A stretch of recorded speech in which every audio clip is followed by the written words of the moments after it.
Pues vamos a comenzar el día de hoy y para concluir en esta ocasión con este módulo, por así decir, sobre los deseos inconscientes que nos habitan.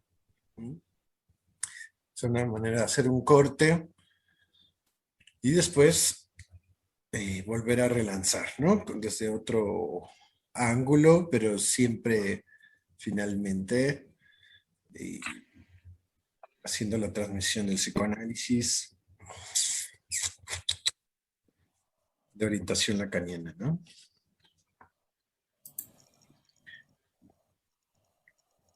Eh, bueno,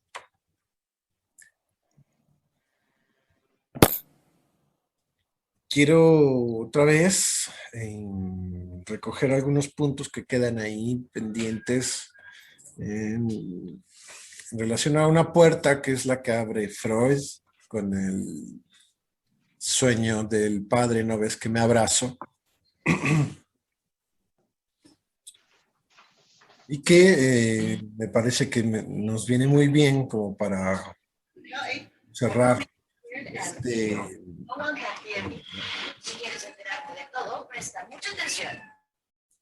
este curso como para desde ahí muy probablemente relanzar un camino más hacia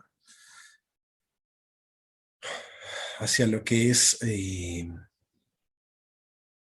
goce, más allá del principio del placer, el super yo, la pulsión de muerte, que sin duda es fundamental, no solamente desde la visión de la cultura y la civilización, sino principalmente en la clínica.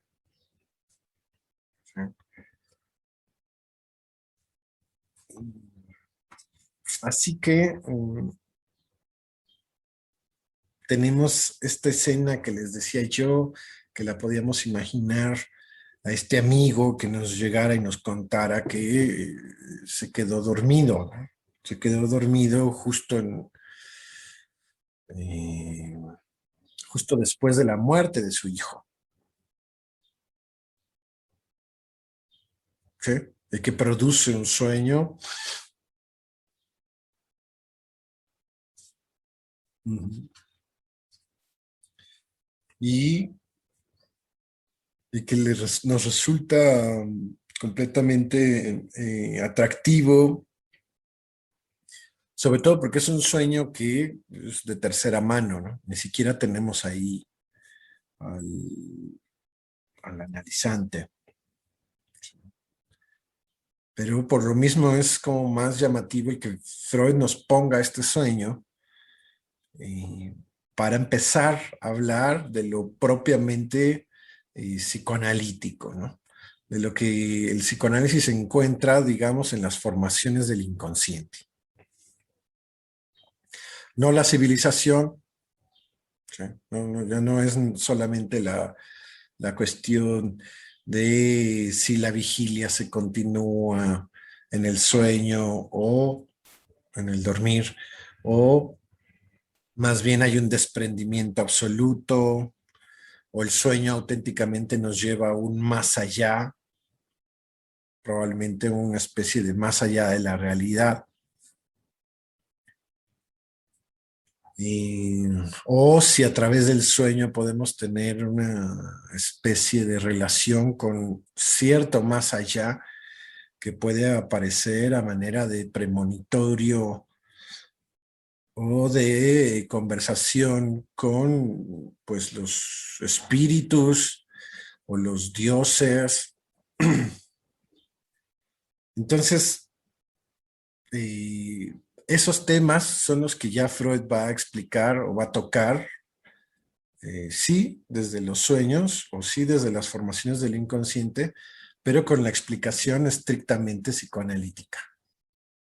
O sea, sí, la pulsión de muerte, el goce, es un tema estrictamente psicoanalítico. O sea, nos compete a nosotros directamente, ¿no? Aunque tenga estas fronteras, como veíamos, Pues con otro tipo de discursos religiosos, por ejemplo, esotéricos, pero ahí donde se sospecharía que podríamos deslindarnos de esos temas, por el contrario, nos vemos convocados.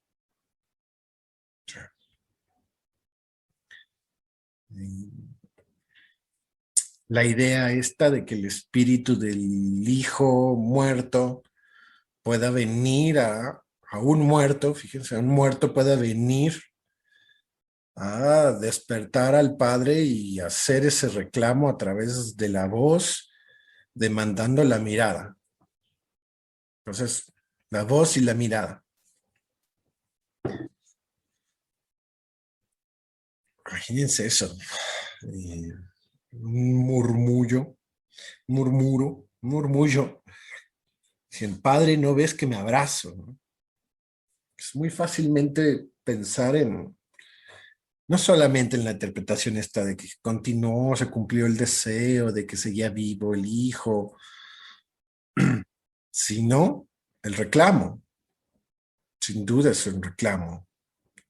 Por eso esperaba yo que dijeran ustedes, a título del amigo de este soñante, algo así como, ¿cómo se te ocurrió quedarte dormido? No es que se haya quedado dormido el otro, el viejito ese que se quedó cuidando, sino en él mismo. Dice Lacan, acá en un texto que yo creo que les voy a compartir, el capítulo de Tikei Automaton, donde vienen algunos comentarios.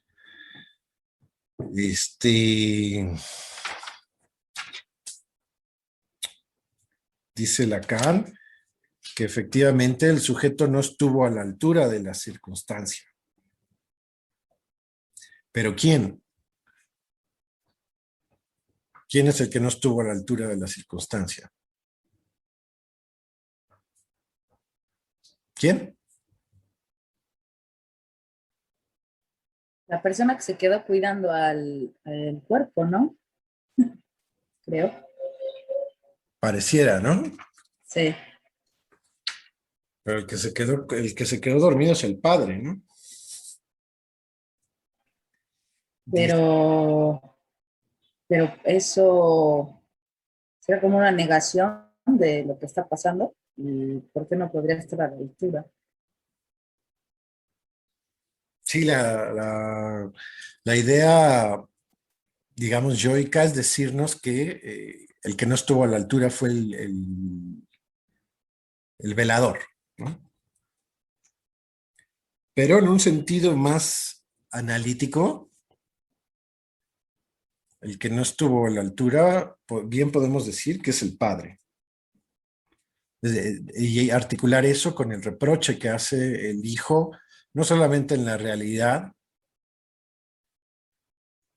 sino en el sueño, ¿sí? Sino ya como una especie de hijo castigador que le reclama al padre, no me cuidas ni muerto y ni vivo, seguramente. No estás a la altura, digamos, de tu paternidad, ¿no?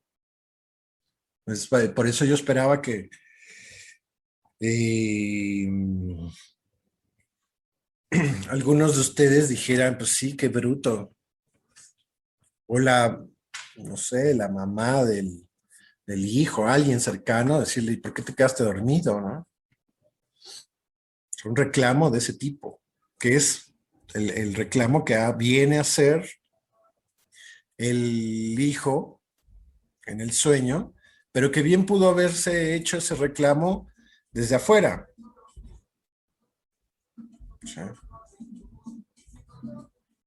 y desde cualquier otra persona.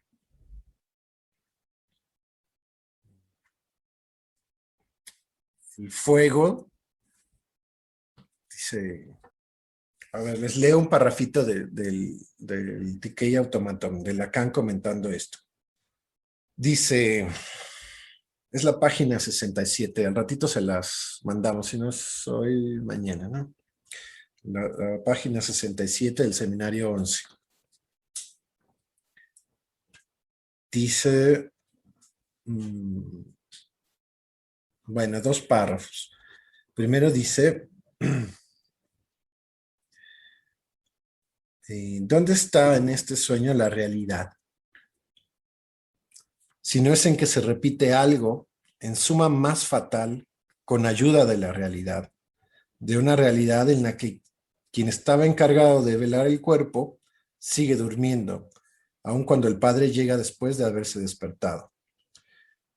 Así el encuentro siempre fallido se dio entre el sueño y el despertar, entre quien sigue durmiendo y cuyo sueño no sabremos, y quien solo soñó para no despertar. ¿No?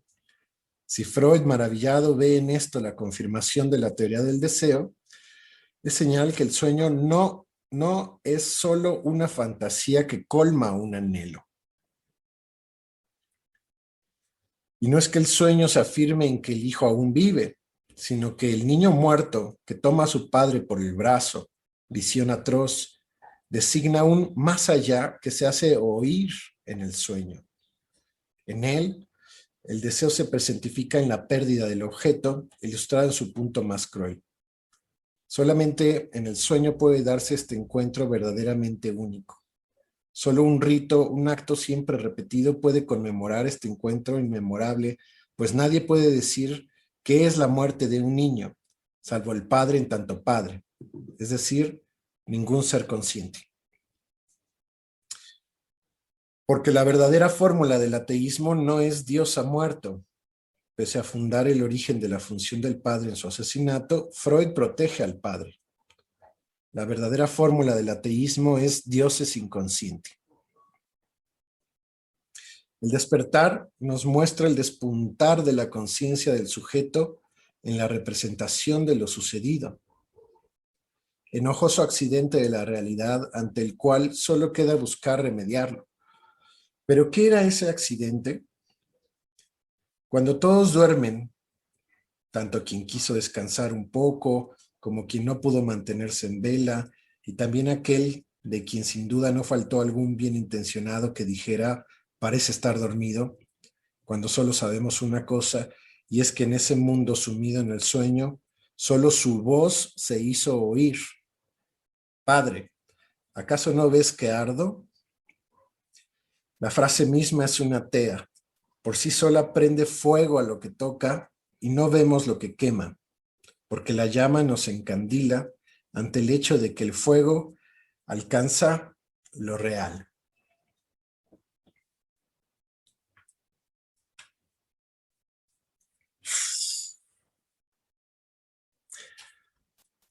Pensaba, la realidad fallida, ¿no? Aquí hay una parte donde Lacan habla de que si esto no es un homenaje a la realidad fallida.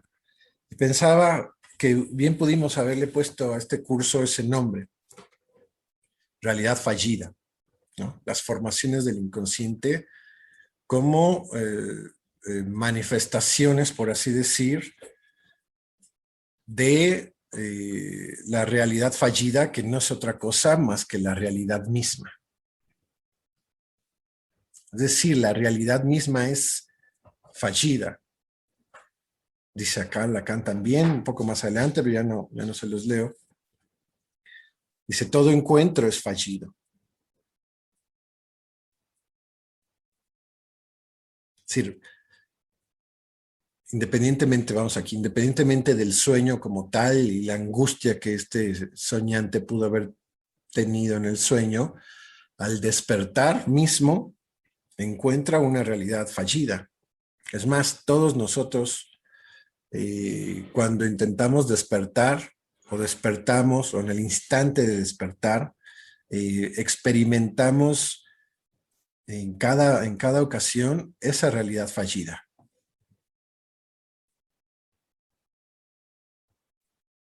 ¿Sí? Pero las formaciones del inconsciente nos lo dejan más claro. De ahí que podamos decir desde el yo, y podemos hacer una negación de lo que sucedió. Apelar, digamos, al error, al cansancio, ¿no? Hoy en día podemos apelar a los neurotransmisores, pues que es un asunto de neurotransmisores, ¿no? Nada tiene que ver conmigo. Nada tiene que ver con mi realidad. Y nosotros desde acá podemos decir, al contrario, eso tiene todo que ver con su realidad. Solamente que usted no asume el pequeño detalle de que esa realidad es fallida. Es fallida en la medida, por ejemplo, en que no hay una proporción entre lo psíquico y la conciencia. No hay una proporción entre lo racional y la conciencia. ¿Cómo se pudiera pensar o creer en la psicología o en la filosofía, ¿no? Tal cual, en la filosofía, pretender que lo psicológico tiene que ver con lo racional, que la conciencia es un asunto de ejercicio de razonamiento. Mientras mejor razones, más consciente serás. Ese no es el camino del psicoanálisis.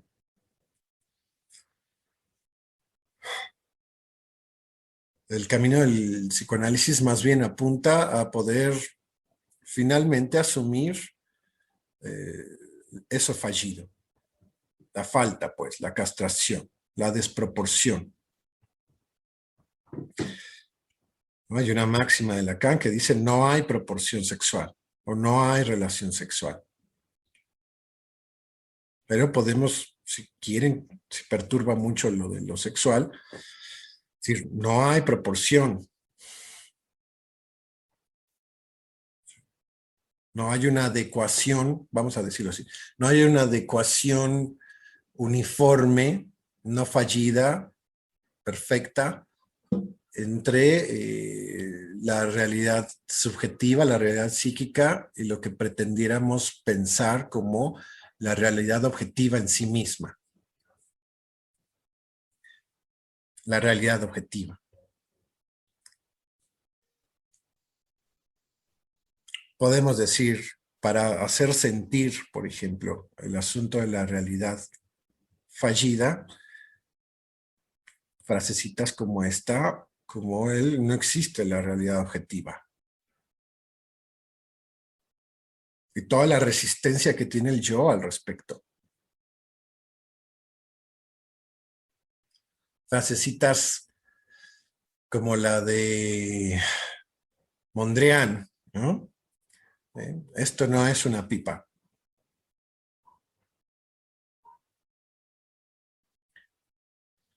Frasecitas como no somos idénticos a nosotros mismos.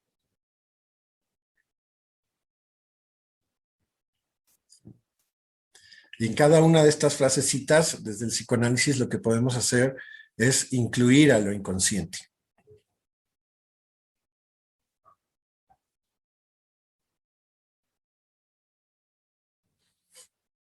No podemos deslindarnos de lo que no elegimos conscientemente. Y cuando digo no podemos, no es porque no podamos, en realidad el yo en ese sentido puede desconocer lo que quiera, puede pensar lo que quiera, ¿no? Pero pienso acá desde el psicoanálisis, no podemos deslindarnos de lo que no elegimos conscientemente. Es una manera de decir no podemos o no deberíamos deslindarnos de lo que soñamos, aunque conscientemente no decidimos qué soñar.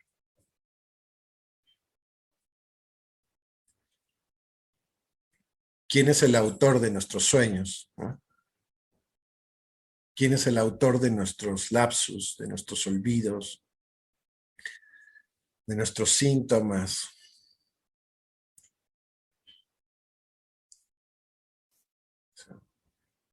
Entonces, del lado del yo, podemos contestar, pues, yo no. Pues no sé, pero yo no. Y del lado de lo que conocemos en el psicoanálisis como sujeto, del lado del sujeto del inconsciente,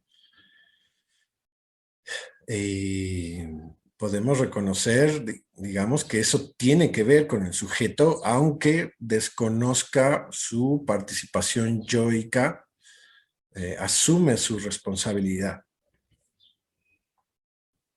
Es justamente por esa responsabilidad subjetiva implícita en las formaciones inconscientes del sujeto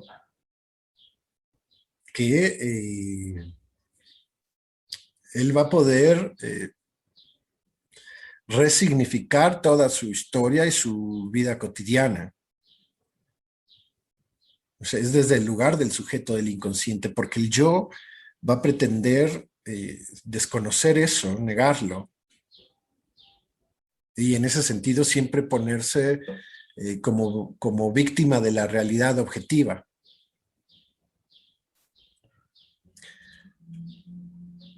Al grado de poder llegar al suicidio, por ejemplo. Adiós, mundo cruel, ya nunca te veré. Es el mundo es el que es cruel.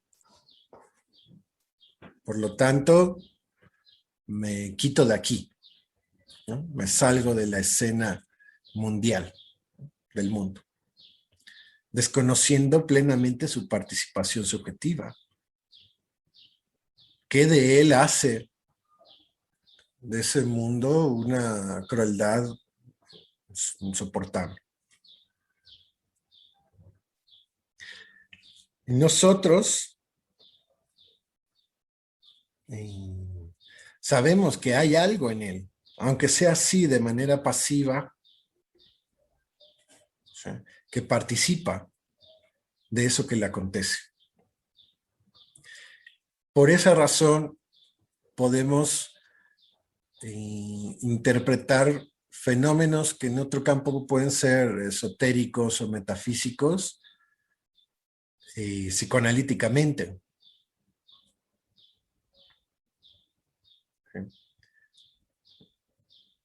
Es por eso, es porque que la lógica del inconsciente del sujeto es así que al menos nosotros podemos interpretar de otra manera ciertos fenómenos y no necesariamente a través del desconocimiento de la muerte. Premisa necesaria para pensar en los espíritus.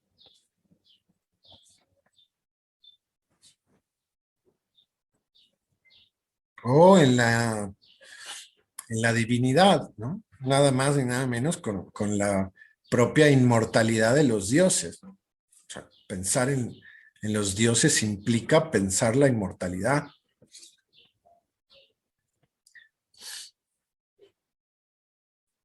¿Sí? No necesitamos apelar a otros mundos, a mundos paralelos, a otras inteligencias para poder interpretar lo que al sujeto le pasa, junto con su participación, obviamente. Pero de ya pensar que, como dice Freud, de este mundo no podemos caernos. Que ahí donde el otro dice, no, ninguna golondrina cae sin la voluntad de Dios, nosotros podemos decir efectivamente, ningún evento sucede sin la participación subjetiva. ¿Sí? Ningún evento le sucede sin la participación subjetiva. La apuesta de Freud es independientemente de que el sujeto sea consciente o no, independientemente de que se haga cargo de eso o no, de que tenga curiosidad al respecto o no. Eso no elimina para nosotros la lógica psíquica, que es aplicable para todos. todos los sujetos hablantes. Todos estamos agarrados, todos los que hablamos estamos agarrados por la realidad fallida, la desproporción entre, vamos a decirlo así, entre lo consciente y lo inconsciente.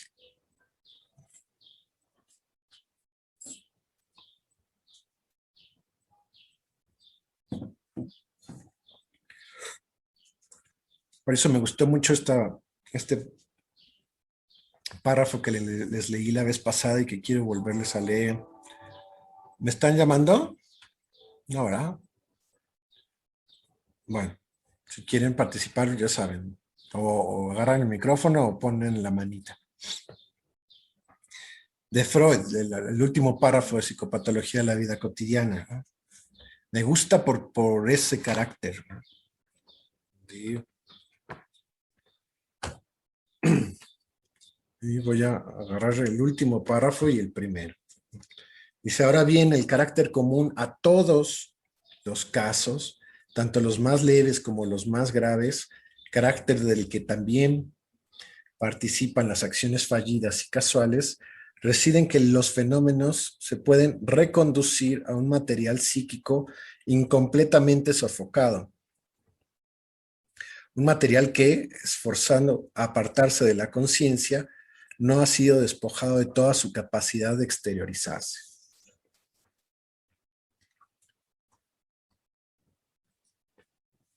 Estaríamos tentados a decir, a buscar el caso de la excepción, ¿no? Una manera que uno también va trabajando con el psicoanálisis, con las formulaciones de Freud, es quererlo contradecir, buscar un caso donde no se cumpla eso, ¿no?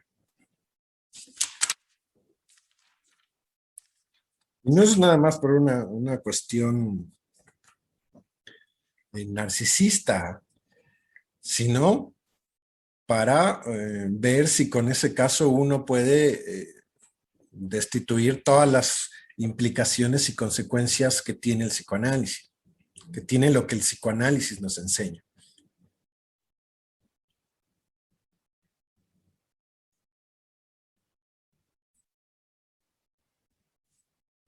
Al inicio les cité esta parte con la que empieza Psicopatología de la vida cotidiana, que fue, digamos, nuestro texto básico de Fausto, ¿no? Que dice, de esa lobreguez, más bien, de esa lobreguez, que es como esa densidad oscura, dice el diccionario. Está tan lleno el aire que nadie sabe cómo podría evitarla. Entonces, fíjense cómo empieza. El primer párrafo y el último párrafo me gustan porque apuntan a la tesis fundamental de Freud, ¿no? De que vamos a encontrar la misma lógica tanto en la vida cotidiana o en la psicopatología de la vida cotidiana como en la psicopatología extraordinaria. Se trata de la misma lógica. ¿Sí? Que tanto hay que atender unas como las otras. Se los digo también por todo este asunto. A veces, pues el sujeto viene con nosotros solamente en estado así de gravedad, ¿no? Pero bien pueden venir sujetos mucho más tranquilos y para nosotros es la misma lógica.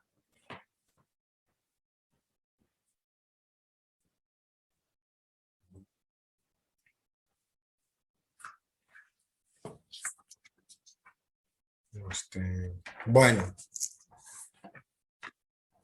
entonces, la culpa y el castigo, ¿no? Que es una de los elementos que les propuse yo al final para intentar localizar estas cosas en las formaciones del inconsciente. Obviamente, en este caso del padre, el padre, ¿no ves que me abrazo? Es es un sueño que ya tiene un contenido culposo fuerte. ¿Sí? Pensar cómo se pudo haber sentido él mismo, ¿no? El reproche de por qué quedarse él mismo dormido. O la posibilidad de que se lo reprocháramos nosotros, de que si estuvo o no a la altura de cuidar a su hijo recién muerto, ¿no?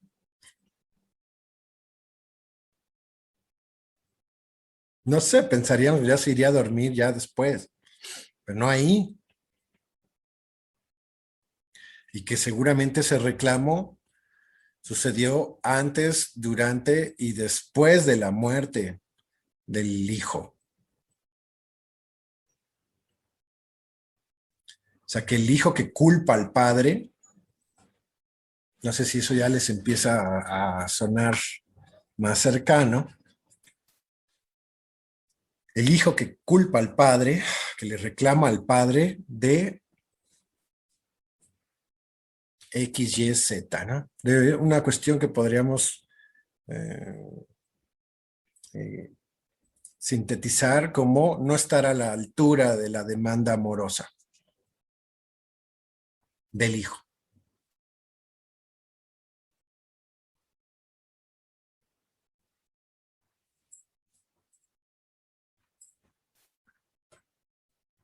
Pues, sí, es un poco así como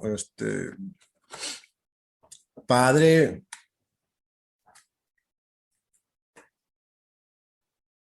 padre, ¿no ves que me abrazo? También es algo parecido si se fijan al padre, ¿por qué me has abandonado? Que es más famosa esa, ¿no? Maestro, nada más ahí lo que me llama la atención es que cómo sentir culpa de algo que realmente nunca quiso hacer, porque, o sea, se me hace chistoso que sienta culpa, o sea, eso quiere decir que siempre lo notó, pero al final y al cabo, si lo hubiera querido, lo hubiera hecho, porque nunca lo hizo, ¿no? Y porque es, al no quererlo hacer y nunca hacerlo, porque si lo hubiera querido hacer, lo hubiera hecho, siente culpa y se da cuenta que no lo hizo. Eso es lo que a mí me hace ruido, ¿no? ¿Por qué? ¿Qué es lo que no hizo? Pues ser cariñoso, padre, digo, Bueno, pero lo intenta, ¿no? perdón, con Como el dices en hijo, este caso, nunca no, fue cariñoso y él lo sabía. Y lo, ¿cómo? hablas de Cristo en la cruz. No, no, no. O sea, referente a lo que está diciendo, eh, el ejemplo que puso ahorita de que él mismo se siente culpable porque lo hizo antes y Sí, si durante no y hubiera después de querido, muerto, sí, pero pues, eso quiere decir que pues nunca quiso, porque si hubiera querido lo hubiera hecho. Entonces, ¿cómo es posible que sienta culpa por algo que él nunca quiso hacer? Porque si bueno, hubiera querido lo hubiera hecho. Es lo que a mí no según lo esto de comprendo. que si hubieras querido, lo hubieras hecho, va en la misma línea de la proporción, que falla, ¿no? Como querer es poder, ¿sí? Si se quiere, se puede, dice el mito. ¿Sí? Pero hay veces donde el sujeto, a pesar de que quiere, de que lo intenta, no puede. El señor igual hay otro tipo de padres, pero el que está ahí en el funeral, el del sueño, lo está intentando, pero no puede. Pero sí lo está intentando, no está fuera del funeral, está ahí en la escena, ¿no? No es un padre pues, que nunca estuvo, como dices, pues, si no hubiera querido desde el inicio, pues, no, este es un padre que intenta y no puede. Dormido, pero está, ¿no? Es un padre que cae, digamos, en la impotencia. ¿Cómo? Digo, de referente a lo que decías, que intenta, digo, dormido, pero pues ahí está, ¿no? Intentándolo. Ajá. Y a propósito de su impotencia, sueña que el hijo le reclama aún así. Padre, ¿qué no ves? Es como, ¿qué no ves? Y ahí toca la impotencia del padre. Pero entonces ahí vendría el hecho de que él no se siente suficientemente padre.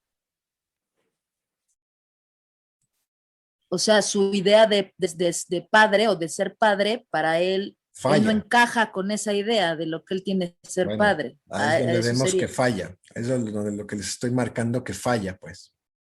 No es que no quiera, pues. Por eso me salgo de esas fórmulas psicológicas, así de, si realmente lo quieres, lo haces. No, no, no. Eso es para la psicología o para otro tipo de discursos, donde no reconocen esa desproporción, esa realidad fallida. Puede él asumir su paternidad, intentarlo, etcétera, pero hay una desproporción entre lo que él quiere y lo que el otro demanda. Y sucede no solamente en la relación padre y hijo, sino sucede en todas las relaciones, sucede todo el tiempo. Señor Rivera, ¿quiere participar? Tiene alzada la mano. Sí, buenas tardes. ¿Qué Saludos a tal? todos. Sí, ¿qué tal? Bien. Precisamente este es uno de los temas como que, bueno, se repiten a lo largo de la historia, precisamente como referente. Bueno, todas las religiones tienen, al ser escritas, una cierta dramaturgia, que precisamente por eso la investigación del teatro es muy importante, donde se habla precisamente en cualquier religión, en lo que tenga escrito, que estas situaciones se repiten, ¿no? O sea, quiero decir, en este caso, como bien dijiste en esta frase, donde hay un reclamo del padre, del hijo al padre, que ¿por qué me has abandonado, no? Entonces, este tipo de situaciones que de alguna manera son o se repiten en varias religiones, son como parte que hace que la gente se adoctrine de alguna manera porque se compara a sí mismo con los personajes que representan tales religiones, ¿no? Entonces, es como si precisamente hubieran tomado un extracto de la vida diaria donde estos acontecimientos, sucesos o experiencias se repiten siempre. Claro. Es decir, es como en algunas partes de la Biblia y en otros escritos, se asegura y es verdad. Tratando de parafrasear un poco, y vendrán cosas peores o los últimos tiempos, o lucharán hermanos, hermano contra hermano, a través caídas sin límite de tiempo, padre contra hijo, madre contra hijo. Entonces son como situaciones que han sido aglutinadas precisamente para tener la atención de la gente y para ser adoctrinada, ¿no? Entonces, en alguna forma, estamos diciendo con esto que precisamente se ha hecho un juego psicológico para que la gente entre en un adoctrinamiento a partir de sus propias experiencias que son repetitivas porque esto ha sucedido siempre. Claro, claro. Nada más haría ahí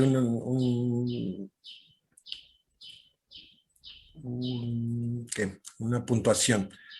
Independientemente de que se politice eso, como me imagino que puede ser, no sé, me imagino el caso de la iglesia o de ciertos religiosos, la politización de eso, independientemente de su politización o no, eso se repite, como bien dice, son extractos de la vida cotidiana que se recopilan, que se acumulan, se escriben. Yo ahí diría para ser leídos, ¿no?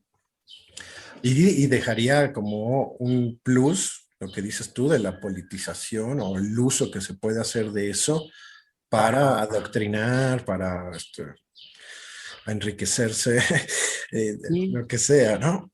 Pero, sensibilizar, lo no, que sea, para precisamente, pero yo a lo que voy precisamente es también a que todo tiene un término de conducción, o sea, para controlar más que nada. O sea, yo no, pues tal vez un poco mórbido, pero yo lo veo en un sentido de, de conducción, ¿no? De dominio, que ok. realmente eso es lo que Ok, en una situación, entonces sí estoy de acuerdo, pero nada más que ajá, haría el énfasis de que ese dominio o ese control, efectivamente, muy bien, no necesariamente está encarnado en la iglesia o en un otro, sí, sino en el inconsciente propio. ajá, exactamente, a eso es a lo que se ha utilizado en las religiones, aunque no se le haya llamado así anteriormente. Como siento. Sí, hay un desplazamiento de ese super yo inconsciente en uno a un otro que localiza en el exterior. ¿Eh? Ajá, Sí, llámese padres, llámese hijos, llámese sacerdote, sí, el Dalai Lama o el Papa, etcétera, ¿no? Pero, y pero el punto clave es que aún quitando a todos esos, ese control, ese, ese pues sí, como esa especie de esclavitud o ese dominio o eso predetermina, eso que predetermina nuestro quehacer, está en uno mismo. ajá, y precisamente ahí volvemos a caer en la situación o la idea del paternalismo y del maternalismo, que de cualquier manera son importantes porque lo tenemos, como dices, todos, ¿no?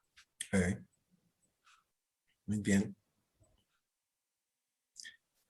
Sí, Por bueno, ejemplo, Lacan en su seminario de los cuatro discursos, cuando habla del discurso del amo, pone al amo como al inconsciente mismo. ajá, O sí, sea, el significante amo, que es el representante de ese discurso, eh, es el inconsciente. y el ejercicio del inconsciente se mantiene retenido, digamos, en esta necesidad de ser amamantado, de ser cuidado cuando es un bebé que no puede valerse por sí mismo. Y entonces por eso es este estudio, ¿verdad? Desde ese momento que es el primer eh, contacto y convivencia que se tiene y por lo cual es lo que genera todo este tipo de estudio, todo este estudio, pues. Sí, Ajá. ¿Puedo preguntar, Aldo? sí, Mariam. Me llama la atención o sea, en esta figura, símbolo del padre, que no tiene que ver con el padre biológico, sino como configuración psíquica, en esto que decías como el sometimiento, y que además sí está, yo veo el otro lado, ¿no? Para que haya un sometimiento, pues está esta figura de poder. Sí está asociada todo el tiempo, como en la configuración psíquica, este símbolo del padre, digamos que como para estar integrado, sí se requiere este binomio como de poder y el sometido. Digo, me viene mucho todo lo que ha trabajado Foucault también, ¿no? Sobre, pues, o sea, esta figura de poder que es interna, ¿no? Que sí hace resonancia o el desplazamiento en lo social o lo colectivo, y justamente como partiendo de de este proceso psíquico, ¿no? Entonces mi pregunta concreta es, si este simbolismo del padre, sí está asociado necesariamente a esta contención, para no usar la palabra poder, pero es como esta cohesión, ¿no? Que da y que hay hay otra constitución también dentro de uno mismo, como este sometimiento, ¿no?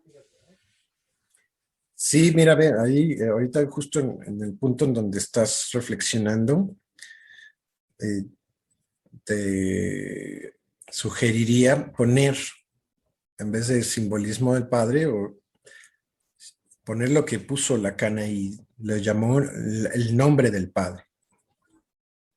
Ah, sí, sí, sí. Cuando escuchemos así en la jerga lacaniana, así, el nombre del padre, acuérdate de eso, que es esto que estás bordeando, ¿no? Eso es el nombre del padre. Por eso es tan importante, ¿no? Bueno, ahorita tocamos eso. Laura, ¿quieres eso? No, no, no, Aldo, no sé por qué se puso la manita. Algo debía apretar, pero no. ¿Por qué no aprovechas para decir algo? Es tu inconsciente, Lau. Eso. Si querías decir algo. Habla. El inconsciente que me habita, no, pues, no, todo bien. Todo bien. Oye, Aldo, y No, por no hay castración, no hay falta. del nombre del padre y lo nombrado como el proceso de simbolización, ¿no? O capacidad de simbolización que nos hace, pues, cohesionar o organizar para no caer, ¿no? En una psicosis o en una locura. O sea, se puede hacer esta similitud como en esta falta de como fálica en este proceso de simbolización y de cordura, digamos. Bueno, de la locura y la cordura, ¿no? Si podríamos llamarle. No sé en Lacan cómo esto, cómo aborda lo normal y lo patológico, ¿no? O estos procesos de locura. El nombre del padre es definido por Lacan como el deseo de la madre. O sea, más bien, al deseo de la madre, Ajá. Lacan lo nombra nombre del padre. Y después digamos que al nombre del padre lo amplía diciendo metáfora paterna. Cuando eso no está, cuando no hay una distinción, pensemos en el hijo, para localizar la locura o la psicosis. Cuando eso no está, entonces el deseo de la madre es el hijo mismo. O sea, lo importante del nombre del padre o poner el deseo de la madre en un lugar que no sea el yo es para descansar, para salir, digamos, de este lugar de ser el objeto de la madre. O sea, el deseo de la madre es el falo. Y si ese falo soy yo, entonces no hay nombre del padre. Es para quitarlo de mí mismo y localizarlo afuera, construyo el nombre del padre y construyo lo que va a ser también lo fálico mismo. ¿Qué es lo que quiere mi madre? Vamos a poner, ¿qué es lo que quiere el otro? Que es hecho a imagen y semejanza mía. Lo fálico no como el pene, sino lo fálico como un objeto de deseo. ¿Sí? Como lo que tiene un atributo suficiente como para desearlo, como para ponernos en falta a nosotros mismos. Entonces, el nombre del padre es a su vez lo que puede poner en falta a la madre.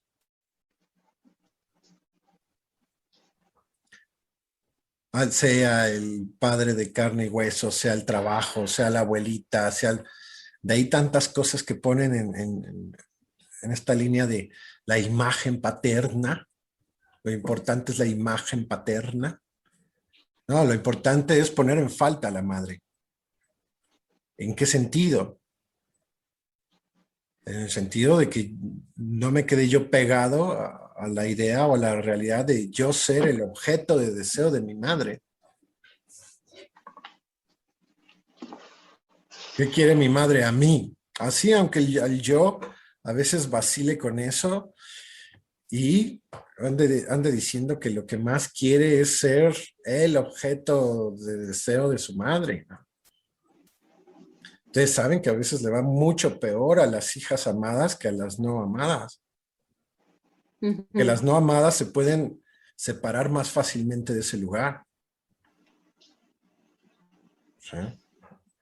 O, por ejemplo, las hijas que quieren ser preferiblemente amadas por el padre, bien, porque hacen ahí un cortocircuito al deseo de la madre.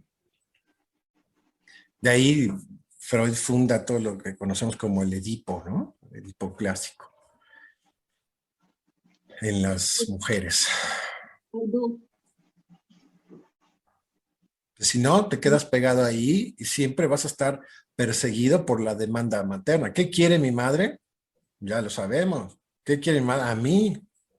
¿Qué quiere mi madre? Que ya llegue. ¿Qué quiere mi madre? Que no me case. ¿Qué quiere mi madre? Que la acompañe hasta sus últimos días. ¿Qué quiere mi madre? Que esté ahí pegada la demanda materna. ¿O qué quiere mi madre? Que me case con tal, o que estar cumpliendo la demanda materna es enloquecedor y puede psicotizar a alguien. De ahí la importancia de esa castración a través del nombre del padre. Ahora sí, Laura. Y bueno, ante la falta del nombre del padre, ¿tenemos a la psicosis como opción? Sí, sí. Bueno, además, creo que Lacan hay un nombre que ahora no me acuerdo, como un término que no es psicosis. No. Él habla de la forclusión del nombre del padre. Esto. ¿Tenemos la forclusión como opción? La forclusión del nombre del padre es como un rechazo al nombre del padre, como una insuficiencia en el nombre del padre. Es la debilitación, la ineptitud del nombre del padre. ¿Pero en qué sentido? En no poder despegar al hijo de la madre y entonces el hijo quedarse pegado a la identificación de ser el objeto de deseo de la madre. Así literal, vámonos a la vida cotidiana y las madres que dicen es que a mí lo que más me importa es mi hijito, no sé qué. Donde hay una dificultad para esa separación. Y donde, por ejemplo, bueno, no todas, pero por así decirlo, muchas madres solteras admiten amablemente, alegremente, ahora poner al hijo en ese lugar. En el lugar que en algún momento, en alguna temporada, o por lo menos en algún instante, fue más bien un hombre que la ponía a ella en el lugar del objeto de deseo. Entonces, la operación, la resistencia es, no, yo hago de mi hijo mi objeto de deseo. Y obviamente, con todas las dificultades que eso y los displaceres que eso traiga, de lo que se quejan también las madres, de todo lo que he sufrido por ti, te he dado mi vida, ta. Sí, sin duda le ha dolido, pero a cambio piden la vida al otro, ¿no? O sea, el goce, lo que puede gozar la mamá con su hijo, así, ¿no? Todo lo que tiene que sufrir por él, está el goce, ¿sí? Pero también en sus momentos de felicidad y de placer, todo lo que ella seguiría dispuesta a hacer con tal de que el otro quede pegado a ella.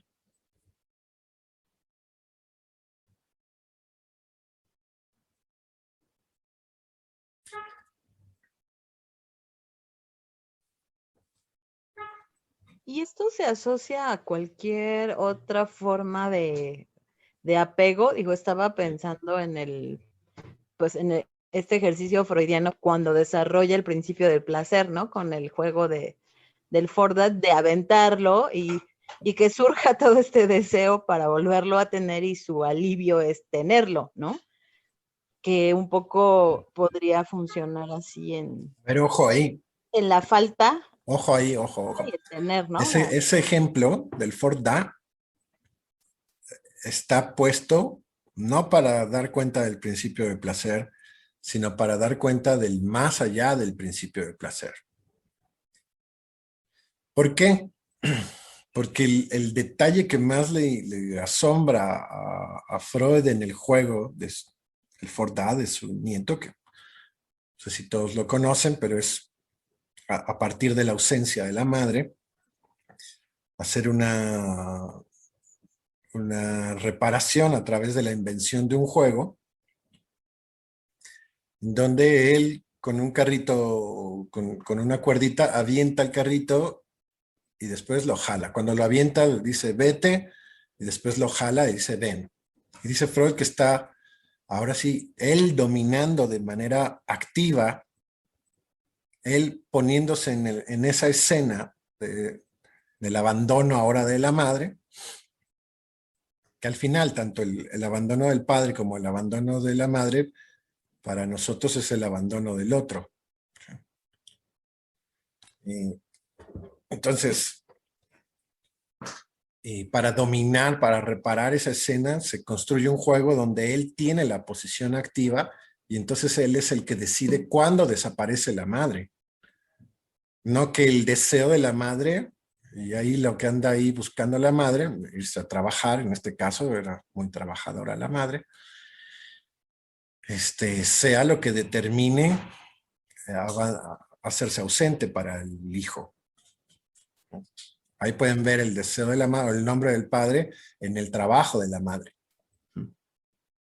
Entonces, el niño de manera sintomática, o sea, como una satisfacción sustitutiva, crea un juego que consiste en eso, en dominar la escena, ser él el activo y él decidir cuándo se va el carrito madre. Freud dice, si pensáramos a nivel del principio de placer, estaríamos esperando que en el juego el niño no se separara del carrito. Y lo que Freud nota es que el niño repite más veces el vete, vete, vete, o sea, es Ford, Ford, Ford, y después da, después ven. ¿Por qué? ¿Por qué repite? ¿Qué no le duele que se vaya la madre? ¿Sí? Ya está el más allá del principio. Puede doler que se vaya la madre, pero lo que está aquí gozando el niño es que él decide cuándo se va la madre. Ya tiene control de eso. Te vas cuando, como dice la canción, ¿no? ¿Cómo dice? Oye, creo que de ahí desarrolla el principio de realidad, ¿no? De realidad psíquica. Yo soy el que decide. Te vas cuando yo quiera que te vayas, como dice. A la hora que yo quiera. ¿Qué? Regresas. Pues. Y eso que no he visto ninguna temporada de Luis Miguel ni nada. Nada de moda, Aldo. Eso ya lo traigo yo desde antes, ¿no? Pero ese es del poeta José Alfredo. Bueno, por eso, desde antes de Luis Miguel.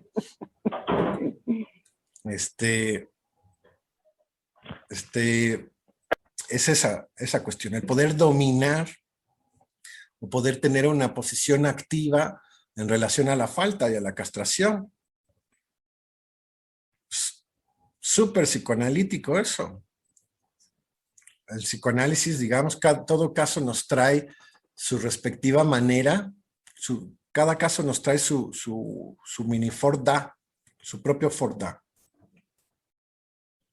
Es decir, cada caso nos trae su propio síntoma, la manera en cómo han podido hacer para bien y para mal, con dolor y con placer, con la ausencia del otro, con la pérdida del objeto.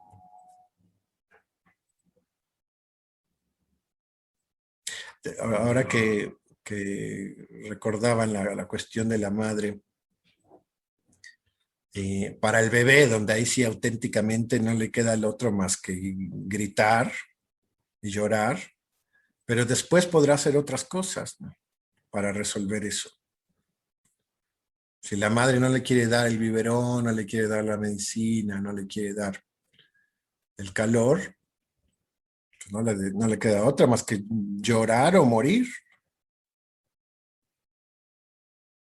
Puede morir, como una manera de resolver la intensidad del displacer en el que se encuentra. El niño ahí, el bebé, puede optar por morir. Pero después, porque el problema es quedarnos ahí, ¿no? Dice Freud, bueno, está bien en el bebé, pero en el adulto, ¿por qué sigue esperando? ¿Por qué se sigue poniendo en la posición pasiva en relación al otro? ¿Por qué le pide que no lo abandone? ¿Por qué le pide que lo vea? ¿Por qué no hace su propio juego del Forda?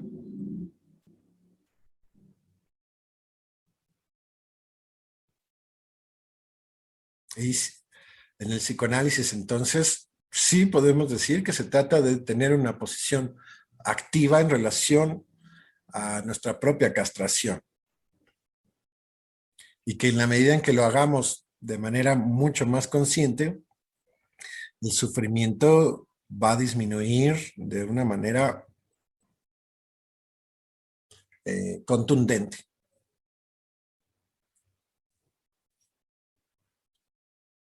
Pero el otro camino, el camino de negar la castración y esperar que el otro nos demuestre que no estamos castrados, ahí aumenta el sufrimiento.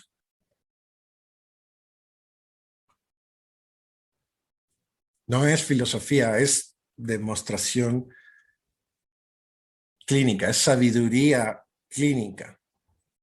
A ver, ¿podría volver a repetir eso último que dijo, maestro, por favor? ¿Sí? ¿O alguien lo quiere repetir? ¿Alguien lo pescó bien? Fer. A ver. Lo último que dijo de, ¿cómo dijo? De cuando el otro nos hace ver que no estamos castrados, o algo así. No entendí bien. Sí, sí, sí. ¿Tú lo pescaste, Fernanda? ¿No tienes micrófono? ¿Qué? Sí, sí tengo, pero es que luego hay mucho ruido aquí, entonces por eso mejor. Más o menos, no quisiera. A ver, dilo.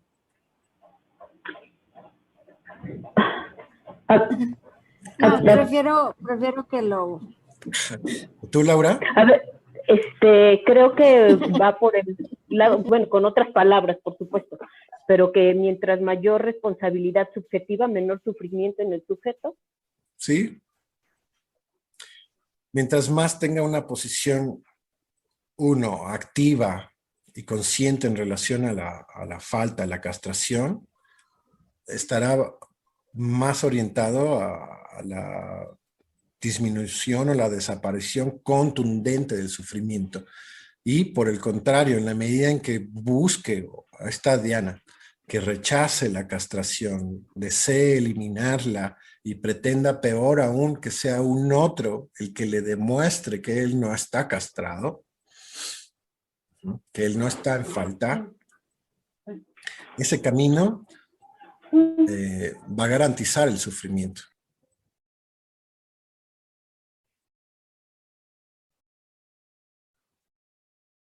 Esa parte última, como que no la termino de comprender, como necesito entenderla con otras palabras, porque no comprendo el concepto. Un ejemplo. O sea, lo primero que dice, sí, ya lo capeo bien, pero lo segundo, ¿cómo la necesidad de que o sea, no entiendo, que el otro te demuestre que no estás castrado y eso hace que más sufras? No, No ¿cómo? es fácil, lo hemos estado diciendo. O sea, es difícil, uno se resiste porque, no porque sea muy complicada la cosa, sino porque uno mismo no le cuadran ahí las cosas con la supuesta realidad objetiva que uno trae. ¿Sí? Como cuando no aceptas que estás mal, o como Como cuando le cuando... echas la culpa al otro, pues. Le echas la culpa a Ah, la ya. supuesta realidad objetiva, ¿no? A mí lo que me hacen falta son medicamentos para que mis neurotransmisores no anden soñando esas cosas. Que el médico, el psiquiatra me diga, no, tranquilo, lo que te pasa a ti es un asunto de falta de litio. No tiene nada que ver contigo. Ahí no tiene nada que ver contigo. Borra, por supuesto, la responsabilidad subjetiva, pero borra la falta en el otro. Otro ejemplo que se me ocurre es cuando se empezó a tomar el alcoholismo como una enfermedad. Claro, como si fuera un bicho raro ahí, ¿no? Que se te contagió o que naciste con un cromosoma así porque tu papá y tu abuelo y tu no sé quién, ¿no? Exacto, donde se piensa que no tiene nada que ver con el sujeto y que está condenado a eso. Sí, exacto. Señor Rivera, ¿está alzando la mano? Sí, sí, gracias. Bueno, precisamente esto de la castración, también precisamente es, bueno, entiendo como que es una forma de que le resuelvan a uno las cosas, ¿no? Y con eso estar complacido, digamos. ¿Sí? Sí lo podemos decir. Haces una pregunta, sí. O sea, va en la Ajá, línea de esperar que el otro me cumpla mi deseo de no estar castrado. Ujú. ajá. Que me diga, me haga pensar que eso no existe. Que no tiene que ver conmigo, ¿no? Que es, por Ajá. ejemplo, en el caso de nosotros aquí, de los lapsus, los olvidos, todo lo que vimos, los sueños, que es un producto del error, del cansancio, de los neurotransmisores, de que Sí, si cené pozole y entonces por eso tengo pesadillas, es por sí. culpa del pozole. Y entonces hay otra, otra forma de aplicar el psicoanálisis en este sentido de la castración, donde es de forma empresarial. Es decir, una persona que forme parte de una empresa donde hay un presidente, donde hay un consejo, donde hay regulaciones que integran al individuo a un sistema complejo donde forma parte. Entonces, vemos que hay una figura paterna o materna, porque la presidencia puede ser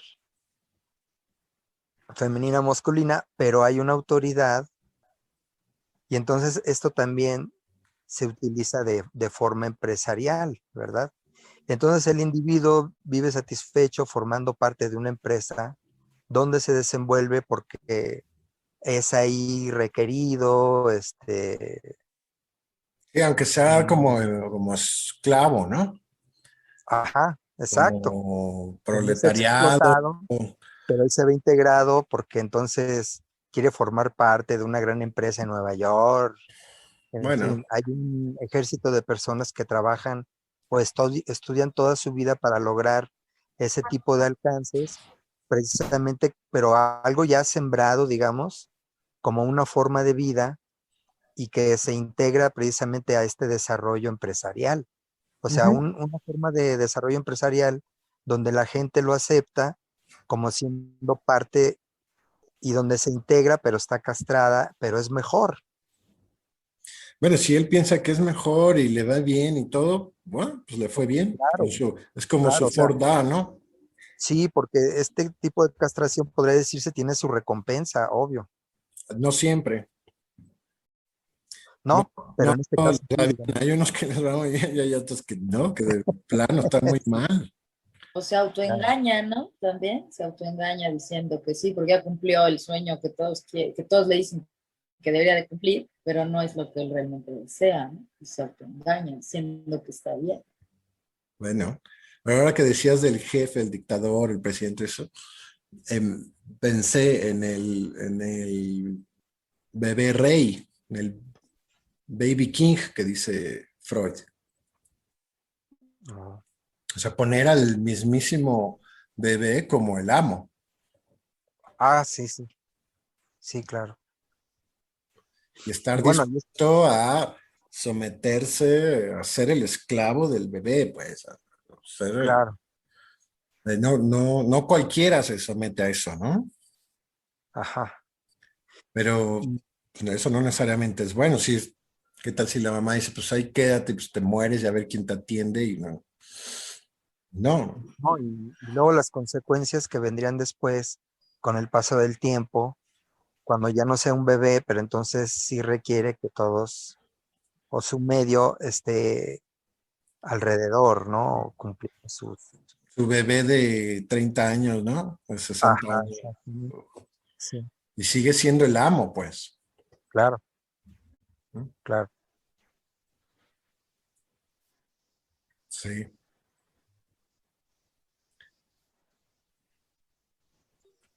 Bueno, la situación era esa de que precisamente este, digámoslo así, sistema de castración se encuentra en varias, este, A ver, ahí, pero otra actividades, vez, ¿no? está politizado eso, está en lo social. Acuérdense que Freud piensa que la Ah, psicología del yo es del mismo orden que la psicología de las masas. así es, exactamente. En las masas se aplica precisamente para Lo que de por sí conducirla. está acá, ¿no? ¿Cómo, perdón? O sea, vemos allá lo que de por sí está acá. Escupimos para Sí, arriba. sí, exacto. Sí, sí, sí, así es. Sí, escupimos para arriba. Ajá. Lacan, a ver, voy a avanzar un poquito más aquí, a ver si podemos aportar lo que a mí me parece más importante de lo que hace Lacan con estas cosas, ¿no? Con esta cuestión del amo. Para empezar, lo pone a nivel del significante. Y cuando nos lo pone a nivel del significante, nos deja abierta la puerta de qué significado tiene eso para cada uno de nosotros. O sea, ¿qué significa el que yo ponga en el lugar, qué significa para mí el que yo ponga en el lugar del amo, del dogma, de la verdad absoluta, el significante amo, ¿no? A alguna cosa, una idea o alguna persona? ¿Qué me significa a mí? Porque puede el sujeto estar feliz, entre comillas, otra vez, con eso. Puede no tener un conflicto con eso. O sea, es decir, yo soy esclavo de esto, puede ser el mismo trabajo o cualquier cosa que ponga también a nivel del síntoma, o sea, a lo que sea adicto, puede ser adicto al hijo, ¿no? Este, no importa, lo que importa es qué significa eso para él. O sea, el significado del significante, ¿no? Cuando ponemos las cosas a nivel del significante, que es la operación lacaniana, por excelencia, sobre todo en su continuación de Freud, o sea, Lacan lo hace él, pero se lo acredita Freud. Dice que es Freud el que hace la primacía del significante. Y sí, todos los ejemplos que leímos, todos los podemos captar y comprender a nivel del significante. de esa variación de las significaciones, los lapsus, los olvidos. Entonces, el S1, el significante amo, que tendríamos nosotros que pensar en varios significantes amo.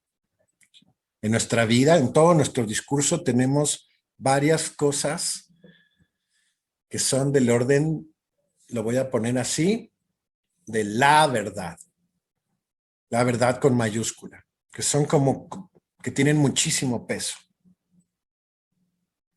mucho significado para nosotros. Como el mismísimo Padre, el mismísimo Dios Padre, por ejemplo, ¿no?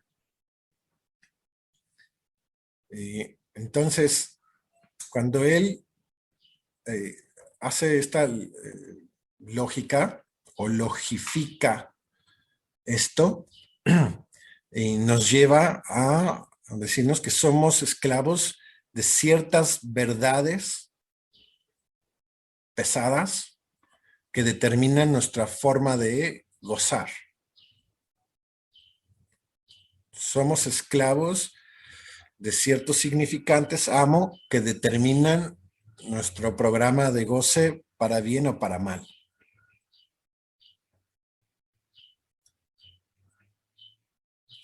Pero que nuestro programa de goce no es tan libre como quisiéramos, ¿no? No es nada más así tan consciente como quisiéramos, sino que está arraigado en ciertas cadenas significantes, ciertas verdades que forman parte de nuestro yo. A ella se entiende mejor porque a veces preferimos admitir eso de que no somos idénticos a nosotros mismos. En el entendido de que podemos decidir sobre eso, que no estamos condenados a eso. No somos en potencia absolutamente esclavo de nuestras creencias. Pero en términos generales el sujeto se presenta como esclavo o como idéntico a lo que él cree, a su realidad, como decía Diana. El sujeto cree que es idéntico a su realidad. Que no, él no puede hacer nada al respecto, que así es, como dice esta señora, aquí nos tocó vivir, ¿no? Como en este cuerpo nos tocó vivir, ya te fregaste.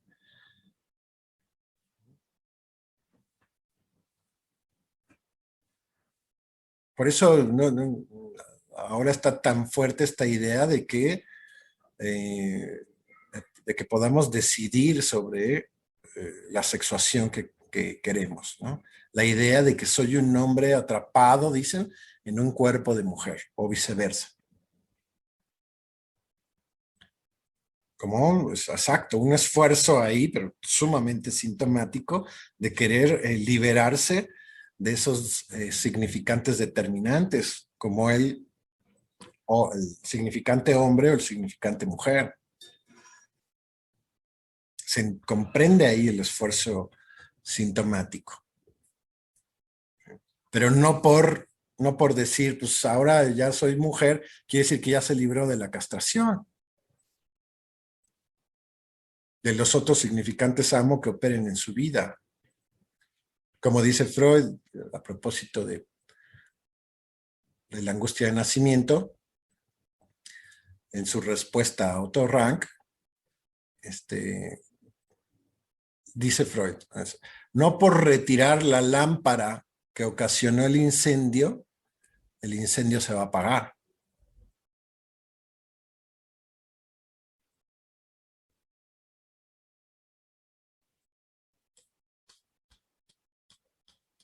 Entonces no se trata nada más de un significante, se trata de una serie de significantes amo que durante un análisis uno empieza a localizar y se repiten y se repiten. Y a veces hasta el sujeto dice, ay, disculpe que repita tanto, como si nosotros no esperáramos esa repetición. Seguramente ya lo aburrí, pues, como si esperáramos divertirnos.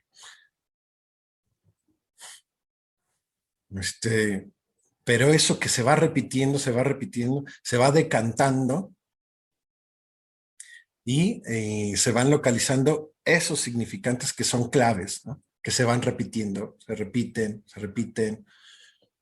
Y en la medida en que el sujeto va interviniendo, localizando y haciendo algo con esos significantes, caen, van perdiendo el poder. Y caen, se destituyen, pues. Esas supuestas verdades absolutas, inamovibles, petrificadas que nos determinan y nos hacen sufrir, resulta que sí se pueden diluir, sí se pueden agujerear, se pueden desquebrajar, no sin un trabajo, pero de que se puede, se puede. No, no, es que no me diga eso, yo prefiero pensar que no se puede. Esa es otra cosa. ¿Por qué prefiere pensar que no se puede? Ahí están las resistencias. Porque le gusta, ¿no? Porque le gusta consciente o inconscientemente, porque en una de esas, Diana, le dices, entonces te gusta, te va a decir, estás loco, ¿cómo me va a gustar si sufro? Bueno, entonces sería goce. Podemos decir, a un nivel inconsciente, prefiere mantener eso que hacer un trabajo específico para eliminarlo. Prefiere, ¿no? Oye, pero te vas a morir. Pues sí, pero prefiero eso. Oye, pero te duele. Pero prefiero eso, hacer todo el trabajo necesario, específico, para poder modificarlo.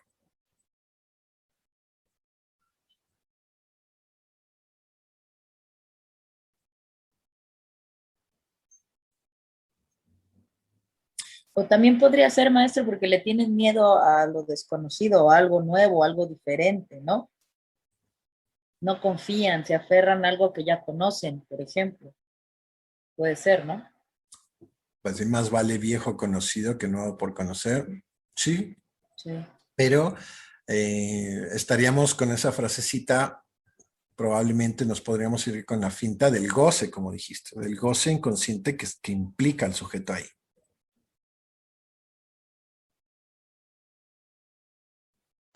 ¿Te puedo hacer una pregunta, Aldo?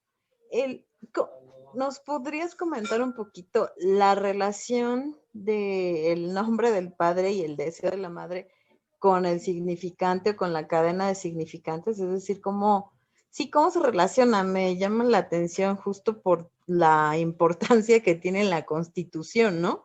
De lo que te determina el significante en el gozo o en el no gozo, ¿no?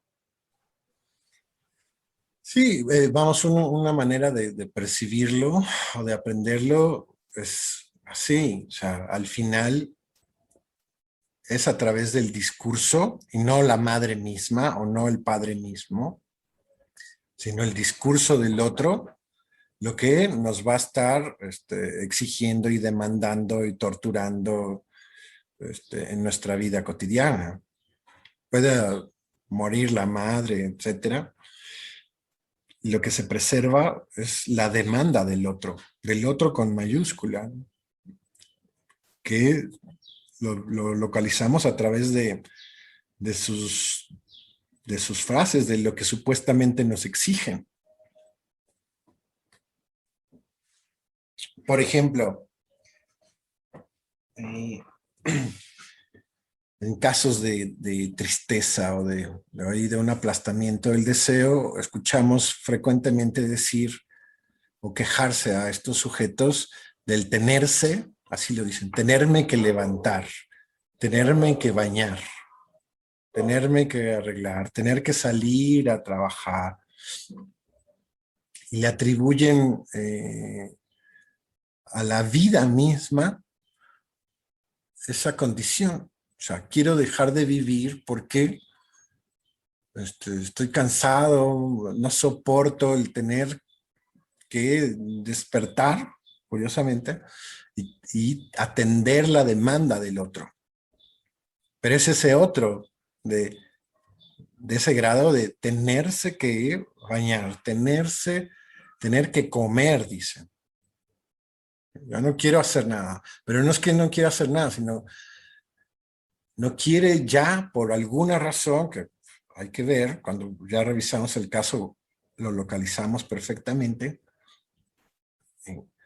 esa protesta ante la demanda del otro, que en este caso a esas alturas ya se cristaliza de esa forma, se manifiesta de esa forma. No quiero ni lavarme los dientes, ni bañarme, ni comer. En pocas palabras, no quiero ya vivir.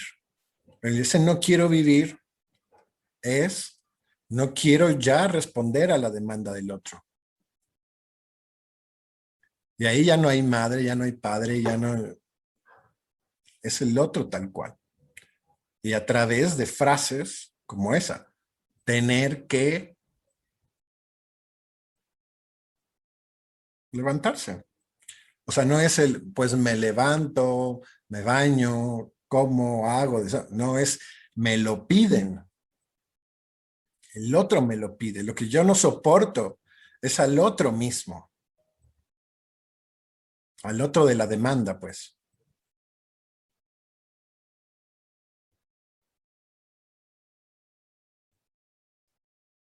¿No? Cuando llegamos a escuchar estos casos, ¿no? Pero podemos suponerlo, la misma condición, por ejemplo, en los sujetos que están pegados al fármaco, que necesitan, o sea, los heroinómanos, por ejemplo, o los adictos, los toxicómanos de veras, que a través del objeto droga,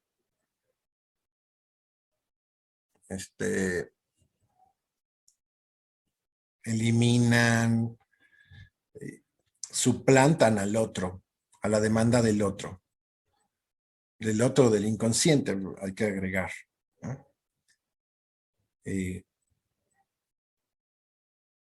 Para no vérselas con esa demanda, para no vérselas con esas frases, esos significantes amo, por ejemplo, prefiere directamente tener más bien una relación con el objeto droga. Y su mundo se reduce y se sintetiza a los movimientos claves para poder tener, digamos que la heroína a la mano. Y en cuanto empieza a bajar el efecto de la heroína y empieza a vérselas con la demanda del otro, se las arregla, roba, hace lo que quiere, agarra la heroína otra vez y se la vuelve a meter, convirtiéndose este periodo cada vez más breve. Por eso, como empieza a ser más breve ese lapso, el sujeto empieza a aumentar la dosis hasta alcanzar la sobredosis.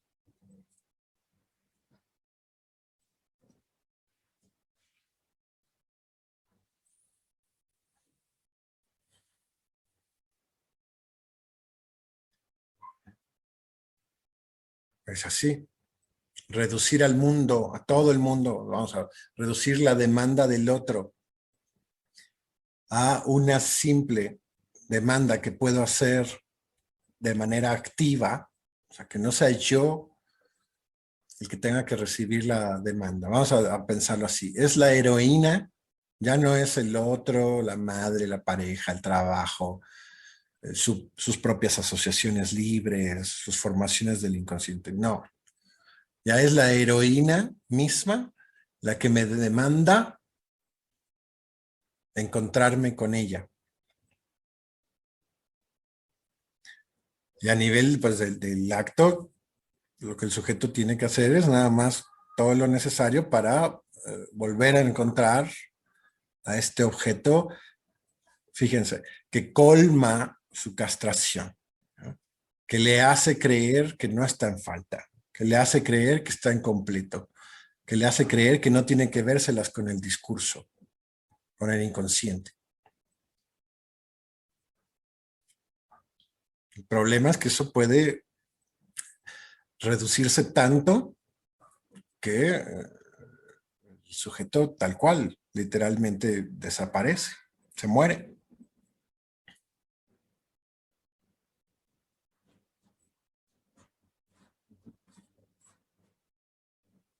Pero pues bueno, es una solución, entre comillas, lo que podemos decir nosotros desde acá, pues puede ser una solución fallida para nosotros, pero para él puede ser finalmente una solución. De esa manera ya no se las ve con el otro. Y si se muere, mejor aún. Ya nunca jamás me las tuve que ver otra vez con el otro. Que ese otro me pone en falta, efectivamente. Apela a mi deseo, ¿no? Apela a mi responsabilidad.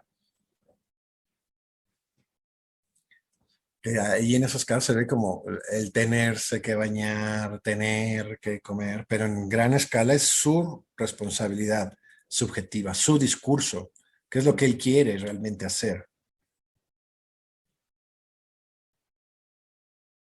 Pero en cierto grado, en cierto momento, ya el sujeto puede decir, no, pues yo lo que quiero pues, es morirme, o lo que quiero pues es los shots de heroína. Ya. No podemos evaluar a ese sujeto o localizarlo o realmente dimensionarlo nada más ahí con la fotografía del instante. Hay que ver qué le pasó, desde dónde viene este sujeto arrastrando esto, ¿no? Porque hay gente que lo quiere juzgar nada más desde la fotografía del instante y puede decir, pues es que ese está loco, está psicótico seguramente, ¿no? Pues hay que ver desde cuándo se fueron presentando los indicios de esto, cómo intentaron solucionarlo, cómo no, y ver ahí cómo se jugó la cuestión de la responsabilidad subjetiva de ambas partes, ¿no?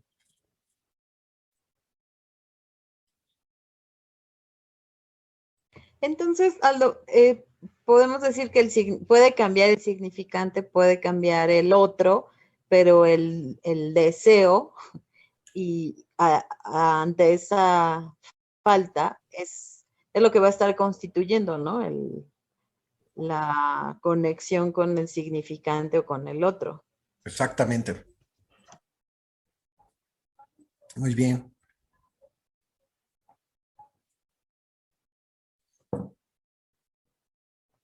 Por eso para nosotros la palabra es fundamental, pues para bien y para mal, para casos graves, como dice Freud, para casos no graves, está ahí. No podemos librarnos de eso. Estamos sujetos, estamos agarrados de la palabra. Lo querramos o no, lo sepamos o no. Por eso en las fantasías modernas se piensa un mundo sin palabra, ¿no? Un mundo sin la necesidad de hablar. Es así como todo es automático, solo piénsalo y aparece. Y sí, que creamos toda una tecnología que nos va aproximándonos al cumplimiento de esas fantasías. Oye, Aldo, ¿sería el devenir a donde hemos llegado con los emoticons, ¿no? Estas caritas felices que ya usamos y hablamos, ¿no? Entre comillas, con esas caritas. Claro, ¿no? Hay gente que no le gustan los emoticons, que tiene que ver con eso, ¿no? Con el no soportar que el otro no hable, ¿no? O no soportar los valores entendidos. ¿Qué me quiere decir con eso? Pero sí, un mundo se va reduciendo al mundo de los signos. Y ya, ¿no? Con ciertos signos se modifica el mundo exterior-interior en función de mi placer, de mi propio placer. Entonces, solamente aplaude, solamente aprieta un botón, solamente no sé qué, y el placer vendrá a ti.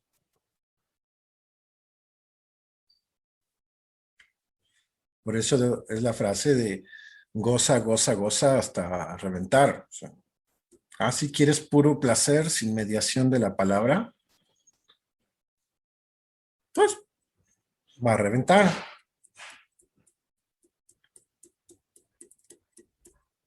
Pues, es el sapo que explota en el agua caliente, ¿no? No puede mediarlo. Primero el agua está calientita y el sapo pues no dice nada, pero sigue aumentando la temperatura y como no hay ahí mediación del significante, no hay grito, no hay ay, ¿qué está pasando? No hay una predicción de lo que puede pasar. El sapo termina explotado en el agua caliente. Entonces, ¿por qué no saltó el sapo a tiempo?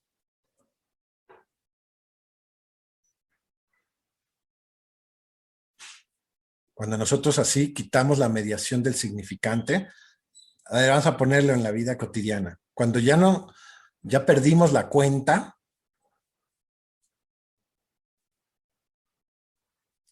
generalmente aumenta el riesgo.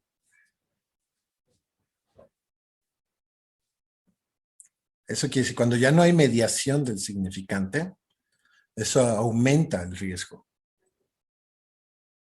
de explotar, pues. La sobredosis, la indigestión alcohólica,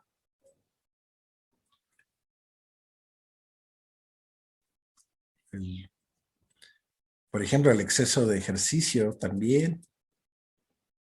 Quien es en ese, donde ya no hay ya la palabra no está limitando, no está regulando esa agitación del cuerpo, digamos, en el deportista.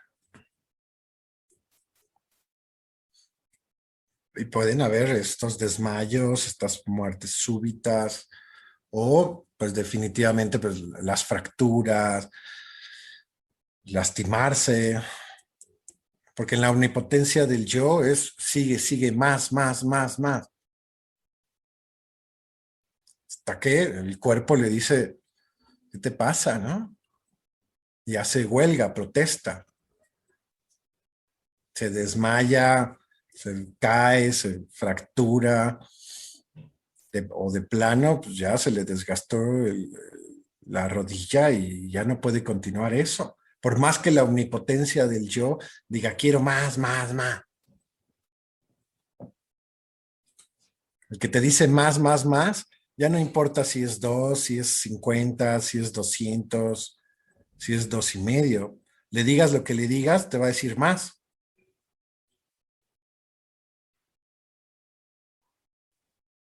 Por ejemplo, ahora que hablaba el señor Rivera de las empresas,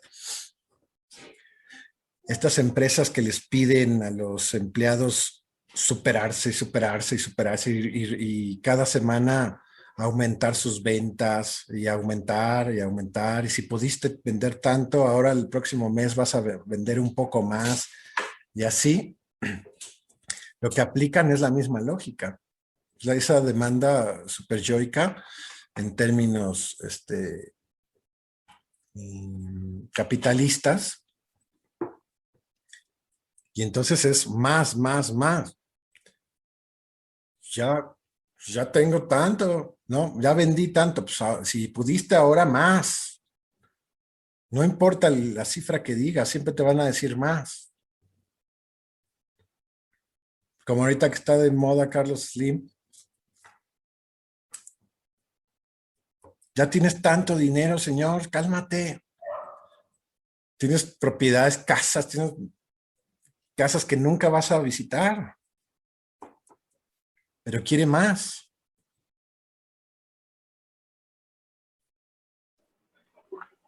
Los otros, ¿no? El Musk. Quieren más, no saben, Elon Musk. Como el juego del turista o Monopoly, ¿no? Exacto. Por eso ese juego está prohibido en Inglaterra. Porque los desenmascara. Pero es así. Bueno, pero en el Monopoly ya se acaba cuando se mueren todos, ¿no? Ya en el juego como tal, en el tablero, se acaba, pues ya no quedó ningún oponente. Pero acá afuera, vean, y ahora con toda esa cantidad de dinero, pues lo invertimos en esto. Pero curiosamente al invertirlo en eso, producen más. Más, y van a tener más dinero. Ahora van a haber vuelos a Marte. Ah, muy bien. ¿Y cuánto van a costar? Pues millones.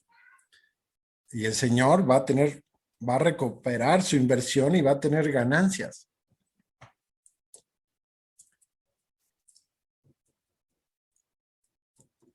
Y bueno, por lo pronto ahí van, ¿no?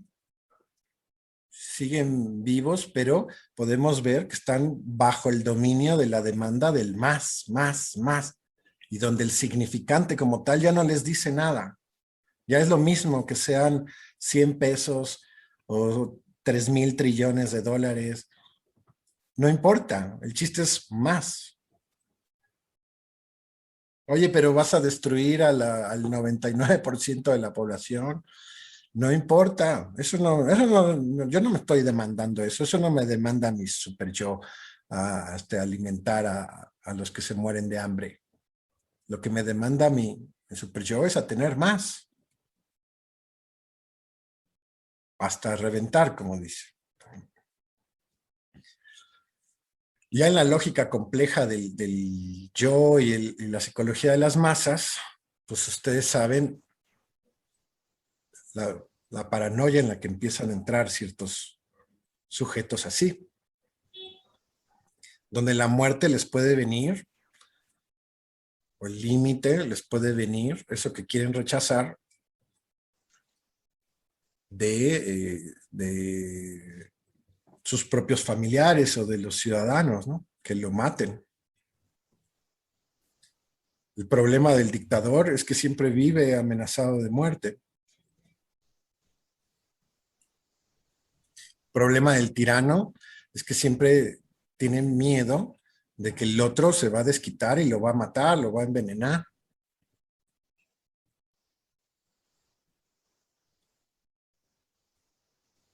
Es así. El yo del sujeto puede decir, a mí no me importa el otro. Sí, bueno, pero al otro sí le puedes importar tú y puede hacer algo con eso. Eso Freud en El malestar en la cultura, en Psicología de las masas, dice que cuando el líder o el poderoso se empieza a meter en una línea así netamente egoísta, como que empobrece a los que están a su alrededor, los degrada, los denigra, el mismo Freud dice que es justo, es lógico que los demás lo quieran matar. Nos volvemos a ir al padre de la horda, al padre de Primordial, que tenía todo, todas las mujeres, podía matar a todos, comerse a todos, robar a todos, hasta que se lo comieron a él, hasta que lo mataron a él. Y ahí empieza la civilización, el orden, según Freud, en la prohibición de que a nadie más se le estará permitido eso.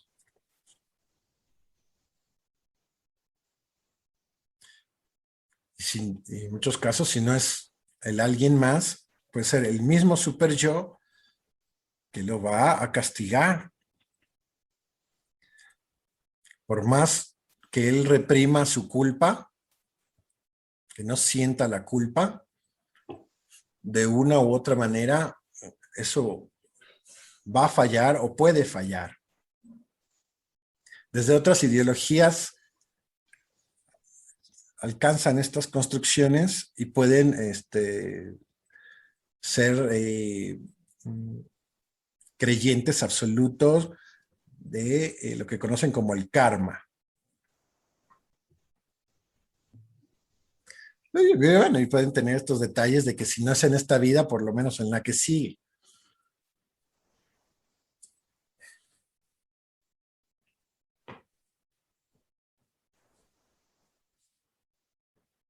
Pero eso pasa.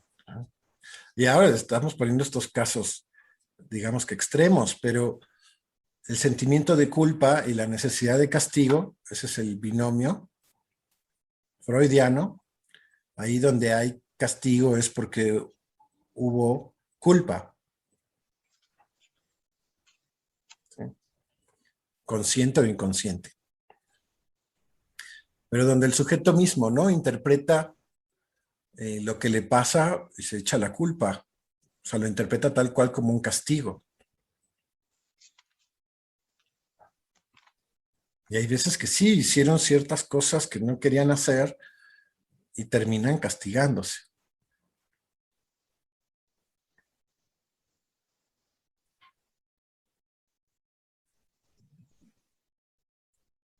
O sea, que efectivamente podríamos generalizar y decir que todo sujeto que vive en un exceso de sufrimiento, en una identificación con la impotencia, en una compulsión a repetir su sufrimiento, su infelicidad, como se llama el texto de Freud, la infelicidad en la cultura, es, en términos generales, por el sentimiento de culpa, inconsciente. Inconsciente porque hay muchas, sí, muchas personas que dicen, no sé por qué me pasa esto, pero se me repite, ¿no? Y entonces entendemos lo que quiere decir Lacan ahí en esa frase, de lo único que puede ser culpable un sujeto es de ceder, es de retroceder en su propio deseo.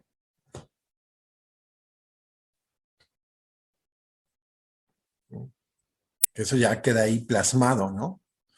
Que lo que él desea no se cumple, pero cree que es por una cuestión exterior. Y en el psicoanálisis vamos a buscar eso, pero en el interior, por así decirlo, en el discurso mismo del sujeto.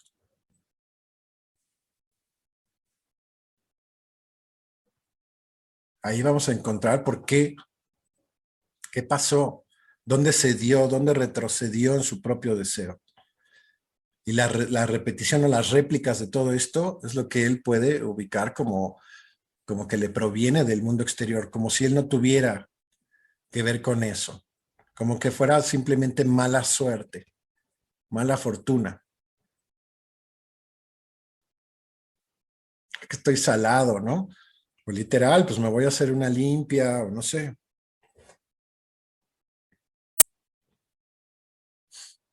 Pero esas frases, me voy a hacer una limpia, estoy salado, estoy pagando algo, cumplen con la idea de que él no tiene nada que ver con eso. O que al menos no sabe qué es lo que tiene que ver con eso.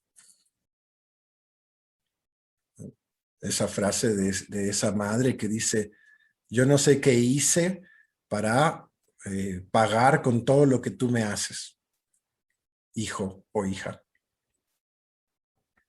Algo malo debía haber hecho, pero lo ponen como que en otra vida, ¿no? Cuando no, es en esta vida. Algo malo debía haber hecho para pagar con tu ingratitud.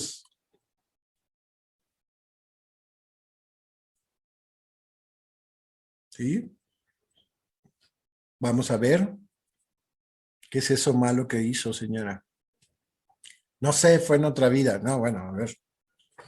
¿Qué pasa ahí? ¿Cómo qué sería esa otra vida? ¿No? ¿Qué se imagina? Y abrir el inconsciente, abrir las asociaciones libres y solito va a aparecer. Es así, ¿no? No hay que hacer mucho esfuerzo. Solito va a aparecer, por así decir, la confesión o la localización subjetiva.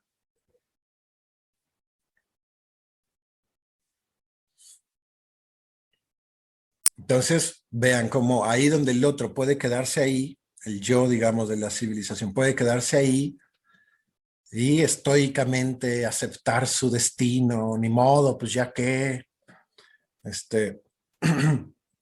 pero El psicoanálisis ahí lo que hace es abrir el inconsciente para que en todo ese despliegue, en todos esos desplazamientos, el mismo sujeto pueda tener otras perspectivas de eso que le pasa, en metáforas distintas, tal vez más livianas, más tolerables. En la medida en que las va recortando el analista, va creando efectos de interpretación en el otro que mágicamente o curiosamente le van aligerando la angustia, le van clarificando las cosas. Está bien que el otro crea que sea mágico, lo que quiera, pero nosotros no debemos de pensar que es mágico. Porque si no, entonces no sabemos lo que estamos haciendo.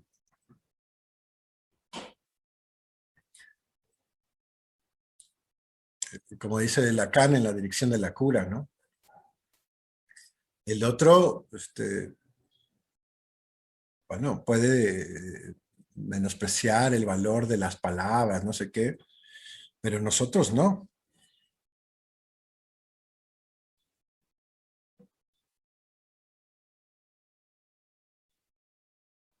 Al revés, dice ahí Lacan, porque hay unos que llegan y no quieren hablar o no hablan o están muy atorados, muy petrificados. ¿Qué quiere que diga o de qué hablo? No sé, ¿no? Donde ellos mismos le tienen miedo a la palabra. Entonces ahí, por ejemplo, hay que aligerarlo y decir, pues de cualquier cosa, pues son palabras. Tal vez hacerle creer al otro que no pasa nada, que son palabras, son figuras, ¿no? Ahí donde el otro se reprime, se sofoca y dice, ay no, no quiero asociar libremente, o ay no, no, ¿qué va a pensar usted? O ¿qué voy a pensar yo de mí mismo? ¿No? Como en ese caso que dice, es que me fui muy mal la otra vez de la sesión porque sentí muy feo de lo que dije de mi padre. Me sentí muy mal conmigo misma.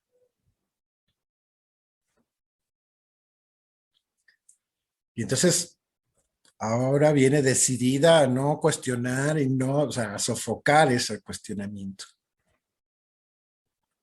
Entonces, sí, a veces podemos hacer ahí ciertas tácticas para que el otro, por un lado, también le vaya perdiendo el miedo a la palabra. El miedo a hacerse escuchar por el otro, por uno y por su propio super yo. Nosotros le ganamos al super yo del otro cuando le autorizamos a esa libertad, cuando le levantamos un poco esa represión, le ganamos terreno al super yo del otro.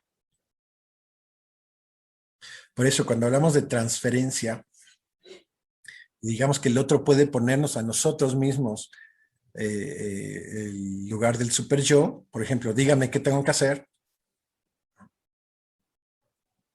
A veces, ciertas sesiones,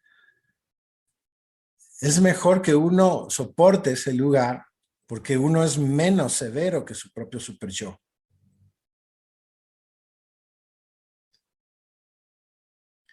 Así como uno reprime menos cosas de su propio discurso, a diferencia de si lo dejamos que él solito reprima su propio discurso, va a reprimir todo.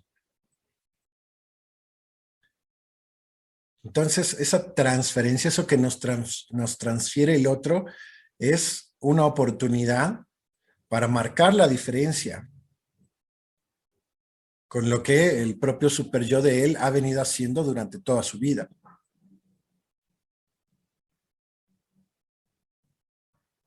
Casi como, nunca lo había pensado así, nunca lo había visto así. Qué bien, ahora puedo pensar, ¿por qué no sucedía antes? Porque el super yo lo tenía sometido. Entonces, tenemos nosotros con la transferencia una oportunidad de marcar la diferencia. Y hasta que ya no sea necesario que nosotros estemos. hasta que él solito lo pueda hacer solo, ¿no? Hasta que ya no haya más que decir y ni qué hacer. Él ha terminado su paranoia.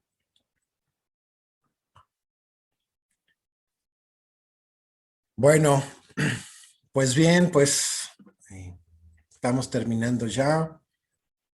Terminamos entonces este curso, este módulo.